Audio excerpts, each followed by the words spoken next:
साथियों नमस्कार। आज हम एक व्यवस्था के रूप में नैतिकता को समझने का प्रयास करेंगे। वर्तमान में नीति शास्त्र को दर्शन शास्त्र की एक शाखा के रूप में पढ़ा जाता है। नीति शास्त्र को एक विज्ञान के तौर पर देखा जा सकता है। इस विषय के अंतर्गत सामाजिक मूलभूत सिद्धांतों तथा नियमों को खोजा जाता है और परंपरागत सामाजिक सिद्धांतों एवं नियमों का मूल्यांकन किया जाता है। नीति शास्त्र में केवल व्यक्ति के आचरण का ही मूल्यांकन नहीं होता, बल्कि समग्र समाज का अध्ययन और मूल्यांकन होता है।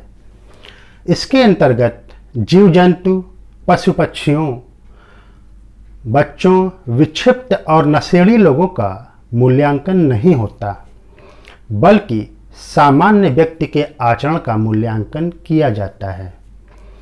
यह ज्ञातव्य हो कि हमारे अनैच्छिक कर्मों पर नियंत्रण नहीं होता, जैसे दिल का धड़कना, छींक आना, सांस लेना, परंतु हमारे ऐच्छिक कर्म हमारे नियंत्रण में होते हैं, जैसे किसी को चांटा मार देना या किसी जीव की हत्या कर देना। हमारे ऐच्छिक कर्म ही नैतिक और अनैतिक होते हैं।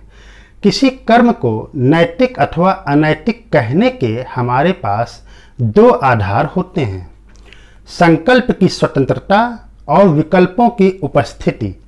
अर्थात हमारे पास किसी भी घटना अथवा परिस्थिति के समय कई विकल्प उपस्थित हों और हमारे पास उन विकल्पों में किसी एक को चुनने की स्वतंत्रता हो, तो ऐसी स्थिति में हमारे द्वारा किए गए कर्म का नैतिक मूल्यांकन स्पष्ट रूप से किया और देखा जा सकता है। हमारे द्वारा किए गए इच्छानुसार कर्म ही नैतिक अथवा अनैतिक कहलाते हैं। समाज के प्रत्येक व्यक्ति के नैतिक अथवा अनैतिक कार्य समाज पर व्यापक प्रभाव डालते हैं। जब हम व्यवस्था के रूप में नैतिकता की बात करते हैं, तो नैतिकता एक सापेक्ष वस्तुनिष्ठ अवधारणा होती है। यहाँ सापेक्ष वस्तुनिष्ठ अवधारणा से तात्पर्य समाज में नैतिक नियमों को लेकर एक सामान्य सहमति से है। ये नैतिक नियम कठोर होने के बावजूद भी लचीलेपन की गुंजाइश रखते हैं। प्रत्येक नैतिक व्यवस्था कुछ नई नैतिक नियमों का परामर्श देते हैं, अर्थात हमें क्या करना चाहिए और क्या नहीं करना चाहिए। केवल यही भाव नीति शास्त्र को नैतिक व्यवस्था में परामर्श से युक्त बनाता है।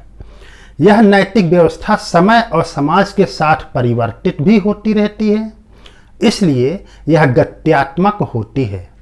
उदाहरण के रूप में जो नैतिक व्यवस्था अमेरिका या यूरोप में है, जरूरी नहीं कि वह भारत में भी हो। इस प्रकार एक ही कार्य किसी समाज में नैतिक तो किसी समाज में अनैतिक हो सकता है। इस प्रकार कहा जा सकता है कि नैतिकता एक अर्जित अवधारणा है। यह मनुष्य के सामाजिकरण का एक अंग है। मनुष्य धीरे धीरे सीखता है। इस प्रकार यह कहा जा सकता है कि नैतिकता मनुष्य के द्वारा सीखी गई एक व्यवस्था है। साथियों, आगे के वीडियो में हम मानवीय क्रियाकलापों में नीति शास्त्र के सार तत्व को ढूंढने का प्रयास करेंगे। साथ ही नैतिकता के निर्धारकों और इसके परिणामों की विस्तृत चर्चा करेंगे। साथियों नमस्कार।